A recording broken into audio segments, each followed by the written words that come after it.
자, 운전 방법에 따른 구분 가보죠. 운전 방법. 내가 무엇을 운전을 하고 있느냐. 이거를 이야기를 할 때 우리는 자율주행하고 무인카로 나눌 수 있습니다. 자, 이렇게 구분하시면 좋은 게 둘 다 사람이 운전하지 않는 건 똑같아요. 그런데 자율주행은 핸들이 있는 거.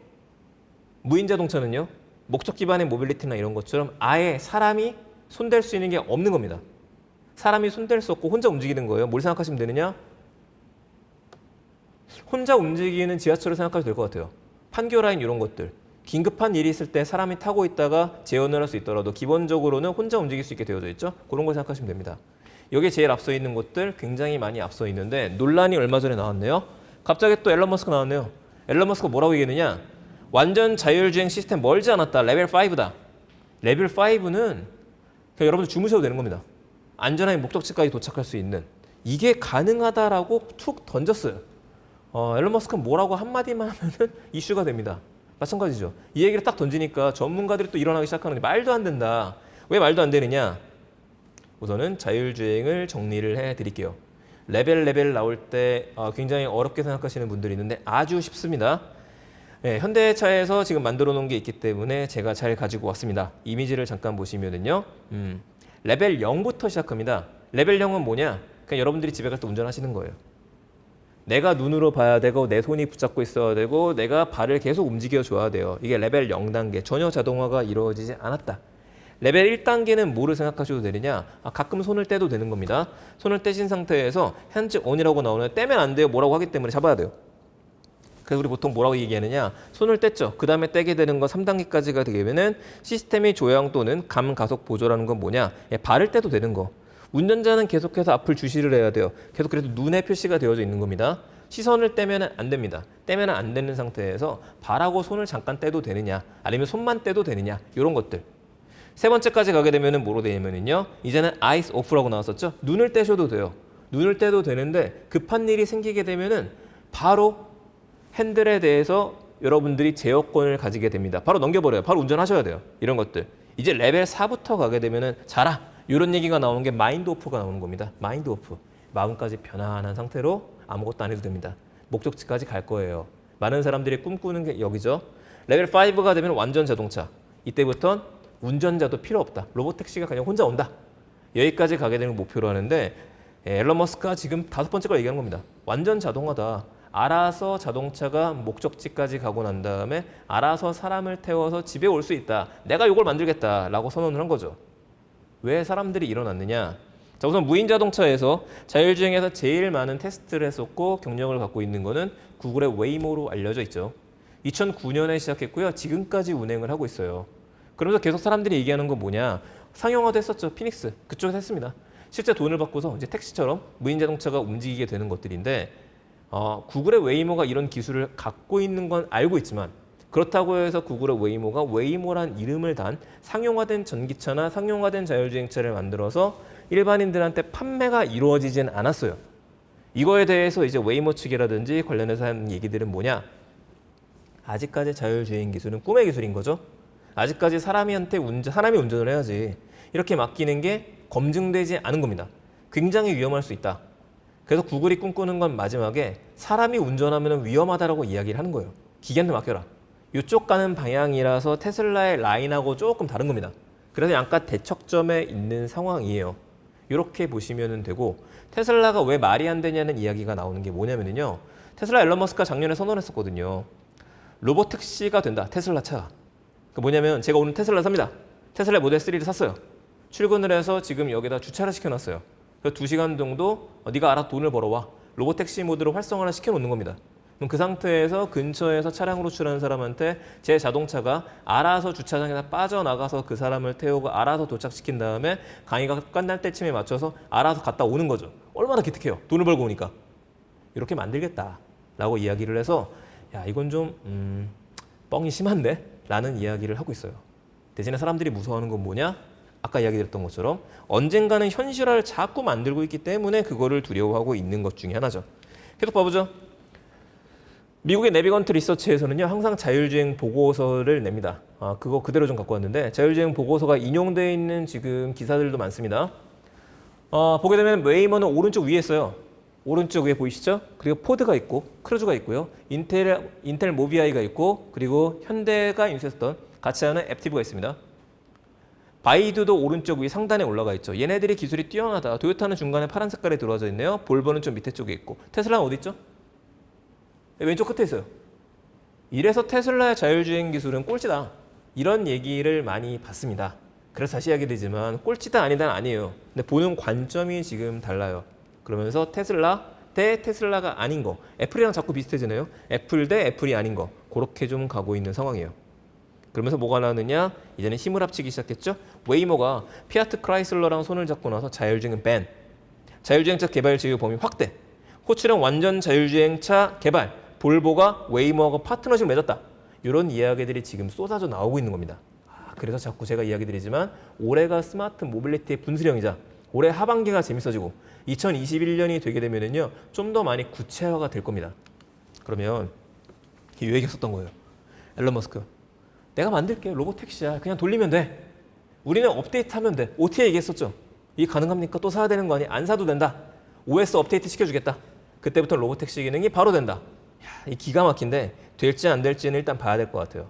어렵지 않을까라는 생각이 제일 많긴 합니다. 왜냐하면 이게 도심을 달리는 거하고 도심이 없는 고속도로를 달리는 건 조금 다르긴 하거든요. 많이 다르죠. 자율주행차 안 만든다. 업데이트만 하면 레벨 5로 만들 수 있겠다. 2주 전이니까 올해 말이 끝날 때까지 봐보죠. 문제가 있죠. 자율주행 사고가 자꾸 나잖아요. 경찰차를 들이받아서 사망사고가 나게 됩니다. 왜 이런 사고가 나게 되느냐. 테슬라 문제가 있는 거 아니냐. 근데 이제 한두 달 사이에 테슬라에 대해서 부정적인 기사가 정말 많이 올라왔습니다. 그건 한번 생각 한번 해보시고요. 자, 테슬라의 자율주행차는 이런 식으로 움직이죠. 그 영상은 참 많이 공개가 돼요. 왼쪽이 실내인데 두 손을 갖다가 지금 무릎 위에 얹어놨어요. 그러면 오른쪽에 카메라라고 쓰여져 있죠. 테슬라는 카메라를 씁니다. 카메라랑 레이더를 써요. 얘네들이 인공지능의 눈이 되어서 알아서 판단을 해서 보행자가 지나가면 멈췄다가 좌회전을 했다가 신호등을 읽고 이런 기술로 해서 들어가게 되는 것들이죠. 그러니까 카메라 성능이 좋아야 돼요. 자, 이게 테슬라의 매뉴얼에 들어가 있는 걸 제가 좀 가져왔어요. 뭐 이런 것들은 나중에 천천히 보시면 되니까 위치, 카메라가 이렇게 들어가 있습니다. 1번 보이시죠? 카메라는 후면 번호판 위쪽에 장착되어 있습니다. 2번 초음파 센서가 전면 및 후면 범퍼에 있습니다. 3번 카메라가 각도어 필러에 장착되어 있습니다. 4번 3개의 카메라가 리어뷰 미러 위에 앞유리에 장착되어 있습니다. 5번 카메라가 전면 팬더에 장착되어 있습니다. 6번 라이더는 전면 범퍼 뒤쪽에 장착되어 있습니다. 이렇게 자세하게 써 있어요. 레이더와 카메라 위치가. 저는 이걸 보는 순간 뭐라고 생각이 들었냐면은 잘못해서 주차할 때 저기를 박으시면 끝장인 겁니다. 네, 위험해지는 거예요. 그거 한번 고민해 보시면 될 것 같아요. 계속 봐볼까요? 네네. 중간중간에 의견들 주시는 분들이 있으신데 요거는 제가 Q&A 때 한꺼번에 좀 이야기를 드릴게요. 자, 여기서 여러분들 생각하셔야 되는 게 라이다예요. 레이더하고 라이다하고 헛갈리시는 분들이 아직 계실 것 같습니다. 제가 오늘은 요점 정리라고 이야기를 드렸죠. 레이더랑 라이다는 뭐냐? 레이더는 우리가 생각하는 그 레이더 맞습니다. 우리 보통 박쥐가 초음파 쏘는 거 생각하시죠? 네, 그거 생각하시면 돼요. 그렇게 해서 거리를 측정할 수 있는 거예요. 거리만 측정하게 되니까 초음파 형태로 볼 수 있는데 그럼 라이다는 뭐냐? 빛의 형태로 볼 수 있다라고 보통 이야기를 합니다. 그래서 라이다로 보게 되면은 라이다가 더 선명하고 사물부터 시작해서 그런 것들을 잘 볼 수 있습니다라고 이야기를 해요. 그래서 라이다가 무조건 있어야 된다. 자율주행차는. 그게 정설처럼 느껴졌었는데 테슬라에서는 우린 라이다 안 써. 카메라만으로 가능해.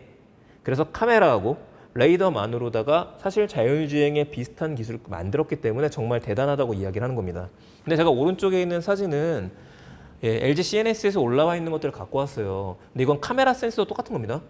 저 위에 볼록 튀어나와 있는 게 보통 라이다 센서인데 한마디로 여러분들이 주행을 하고 있는데 새가 똥을 싸고 왔어요. 새똥이 묻게 되는 순간 아차 이거 어떡하지? 여러분들 올라가 닦을 수가 없잖아요. 그러니까 마치 자동차 와이퍼처럼 지금 물을 뿌려서 깨끗하게 만들어주는 것들 이런 거 하나하나까지 고민이 되는 겁니다. 다시 이야기하지만 전기차는 고민을 안 해도 돼요. 전기로 가는 거잖아요. 근데 자율주행부터 시작해서 커넥티드 기술이 들어가게 되면은 정말 고민할 게 많아지고 부품을 좋은 걸 쓰게 되고 부품의 가격이 올라가요. 그러니까 자동차가 많은 회사들의 차세대 먹거리다라는 얘기가 나올 수밖에 없죠. 계속 보시죠. 자, 상하이 달리는 자율주행 택시. 아까 디디추싱 얘기했었죠? 로봇택시. 보세요. 중국판 우버 디디추싱 로봇택시 상용화 코앞. 그런데 많은 자동차들이 위에 뭔가를 얹고 있네요. 이게 뭐야 도대체? 예, 광고판이 아닌 겁니다. 이게 라이다예요. 그렇게 보시면 돼요. 어떠세요? 이 자동차 사고 싶나요? 타고는 싶은데 사고 싶지는 않을 것 같아요. 안 예쁘거든요. 아마 테슬라의 CEO 앨런 머스크도 이런 생각들이 겹치면서 라이다를 초소형화시키거나 금액이 더 저렴해서 여러 가지를 넣을 수 있거나 그러지 않는 이상에는 이건 좀 아니다. 테슬라 자동차 위에 라이다가 얹어져 있다. 뭔가 모자를 쓴 것 같다. 그 순간부터 테슬라의 주가 떨어지는 소리를 우리는 볼 수 있겠죠. 이런 것들을 보시면 됩니다. 하지만 중국은 정말 많이 이런 자동차에 쓰입니다. 셔틀, 이건 괜찮죠. 버스, 괜찮은 거예요. 그래서 당분간 자율주행 기술이 아무리 발전하더라도 개인의 승용차에 대한 것들보다는 저는 무인 기술이 먼저 쓰일 거는 셔틀이다. 버스, 정해진 구간만을 오갈 수 있는 것들. 우리나라에서도 자동차에 관련된 행사를 가보시게 되면요, 이런 모습들 많이 봅니다. 이건 지난번에 제가 찍어왔던 건데 승객은 편안하게 탑승을 하게 되면은 얘가 알아서 정해진 구간만 달리는 거예요. 그럼 어디에 많이 쓰일 수 있게 되느냐? 넓은 대학교 캠퍼스에 쓰일 수 있는 것들이 있겠죠. 혹은 공항에서, 공항 생각해 보세요. 정해진 위치로만 달리면 되잖아요. 거기서도 이렇게 자율주행 셔틀들은 들어갈 수 있을 것 같아요. 또 뭐에 쓰일 수 있느냐? 자, 대구, 뉴캐슬, 롯데정보통신, 세종시 이런 얘기 나왔네요. 계속 자율주행 셔틀 확산이 되는 겁니다. 볼까요? 이거 보셨죠? 배달의 민족. 배달의 민족에서 갑자기 로봇 사업한다고 나왔었잖아요. 대표적인 게 레스토랑에 로봇들이 들어가게 되는 것들인데 이런 식으로도 들어갑니다. 이거는 뭐냐? 배송 셔틀입니다. 택배 기사분들이 직접 싣고 가죠. 그거는 해야 돼요. 하지만 라스트 마일이라고 합니다. 어딘가 기점에다가 택배를 딱 내려놨었을 때 거기에서부터 우리 집 현관 앞까지는 배달의 민족의 딜리 로봇과 같은 것들, 배송 로봇이 직접 달려온다. 여기서 물건을 꺼내면 된다. 이렇게 만드는 주변을 메꾸는 것들로도 쓰일 수 있게 되는 거죠. 뱀이만 하는 거 아닙니다. 이미 해외에서는 활발해요. 왼쪽 밑에는 아마존의 스카우트 배송 서비스 시작했다는 얘기 나오죠. 뉴로부터 시작해갖고 이런 것들이 많이 나옵니다. 근데 이게 중국도 마찬가지고 미국도 마찬가지고 우리나라도 마찬가지고 조금은 더 많아졌어요. 이런 테스트를 할 수 있는 것들이. 그 이유 중에 하나가 올해 2월 달에 제가 얘기했던 거네요. 지금 미친 여파 중에 하나, 각국의 IT 기술들이 맞서기 시작하면서 각종 규제가 풀리기 시작하고요. 각종 혜택이 많아지기 시작하면서 실제로 움직이기 시작했죠. 이런 경험치가 쌓였습니다. 병원에 얘가 들어가게 되면 생각할 수 있겠죠. 병원에 이런 자율주행 셔틀이 다니기 시작한다? 자율주행 셔틀이 다니면 사람을 피해서 환자가 있는 데까지 가서 깨끗한 수건을 전해주고 올 수 있는 겁니다. 이미 중국도 마찬가지고요. 우리나라도 일부 호텔에서는 자율주행 혼자 다닐 수 있는 배송 로봇들이 돌아다니죠. 혼자 가서 혼자 엘리베이터를 타고 혼자 올라갑니다. 이런 시스템들 이미 지금 진척은 되어져 가고 있어요. 이게 더 큰 형태가 되면은 무인 배송 시스템까지 가게 되는 것들이죠. 그러면 앞에서 이야기 드렸던 이게 되는 거죠. 기억하시죠? 토요타, 우븐시티. 지상은 자동차가 없고 지하를 통해서 택배와 물류 로봇들이 다닐 수 있게 된다. 이게 꿈 같은 이야기가 아닌 것들이 전체적인 조감도에서 우리는 좀 봐야 될 것 같아요. 그러니까 아마존이 계속 투자하는 겁니다. 아마존이요, 자율주행 스타트업 죽스를 인수했어요. 아까 죽스가 오른쪽 위에 있었거든요. 자율주행 기술이요. 이거 왜 인수했지? 앨런 머스크가 얘기했죠. 자꾸 날 따라한다. 따라하는지는 모르겠지만은 아마존도 무인 배송 시스템에 굉장히 많은 힘을 기울이고 있죠. 택배 물량 앞으로 더 늘어날 겁니다. 쿠팡에 배달하시는 분들, 택배 배달하시는 분들, 택배 배달하시는 분들 정말 많이 고생하시는데 그 많이 고생하는 것만큼 더 많은 사람이 더 많이 필요하게 될 거예요. 그럼 뭐가 필요하죠? 인건비가 계속 들어가게 됩니다. 이 부분에 대한 해결책으로 사실 많은 기업들이 고민하는 것 중에 하나가 이런 로봇 배송, 무인 배송을 고민할 수밖에 없죠. 자, 주목 포인트 2개였습니다. 무인 배달 차량, 그리고 로봇 택시와 버스에 대한 것들. 하나 더 이야기할게요. 여러분들 운전하지 않아도 되면 차에서 뭘 할까요? 차에서 놀아야죠. 운전하지 않으면 차에서 놀게 돼요. 뭐라고 놀게 되죠? 뭐든지 하고 놀게 됩니다. 오늘 운전하시다가 빨간불에 갑자기 딱 걸렸습니다. 그럼 사람들 하는 거 똑같습니다. 빨리 손을 앞으로 뻗어가지고요. 나 카카오톡 메시지 온 거 있는지, 페이스북이 있는지, 음악을 바꾼다라든지 뭔가 하게 돼요. 차에서 할 수 있는 많은 것들을 제공한다. 이걸 우리는 인포테인먼트라고 이야기를 합니다. 인포메이션하고 엔터테인먼트가 합쳐지죠. 애플, 구글, 카플레이, 안드로이드 오토 다 이쪽입니다. 아마존 이쪽에 대가죠. 아마존이 왜 자꾸 자동차에 투자를 하느냐? 차에서 쇼핑해라. 차에서 음악을 들어라. 차에서 영화를 봐라. 연결점이죠. 이미 넷플릭스는 테슬라 차에 들어가 있잖아요. 물론 운전 중에 보면 사고가 나니까 이런 것들 해결이 있죠. 자, 그리고 또 한 가지가 같이 들어갑니다. 자율주행의 무서운 점은요. 자율주행을 믿는 그 순간에 사람이 안심을 하고 믿게 되면은요. 차에서 자버려요. 자면 안 되는데. 그럼 뭐가 필요하기 시작하느냐? 운전하다 여러분들 졸리면 무조건 쉬어야 됩니다. 혹은 운전하다가 졸리시면은요. 시끄러운 음악을 듣거나 음악을 따라 듣거든요. 이런 식으로 사람을 자꾸 깨우는 것들이 같이 연구가 돼요. 어떻게 연구가 되느냐? 네, 핸들 부분에 있는 카메라가 여러분들을 비추는 거죠. 안면에 인식해서 이 사람의 피로도를 보면서 음악을 바꿔준다라든지 경고 메시지를 준다라든지 졸음에서 어떻게든 깨워라. 이것도 같이 맞물리는 사업 중에 하나예요. 그럼 이런 흐름을 보시게 되면요. 자동차 속에 들어갈 수 있는 엔터테인먼트. 자동차 안에서 음악을 들을 수 있게 해주는 것들. 자동차 안에서 공부를 하게 만들어주는 것들. 그러니까 지금 오디오북 시장이 다시 올라가고 있죠. 팟캐스트가 다시 올라가기 시작합니다. 유튜브 프리미엄 가입하고 나서요. 유튜브를 보는 게 아니라 귀로 듣는 사람들이 늘어나기 시작해요. 점점 많아지게 된다는 거죠. 그래서 인공지능 회사하고 자동차 회사들은 같이 갈 수밖에 없죠. 카카오 아이, 카카오 인사이드가 들어가기 시작했잖아요. 네이버에서 인사이드 들어가기 시작했죠. 이미 와 있는 미래입니다. 그리고 점점 구체화되고 현실화되고 있죠.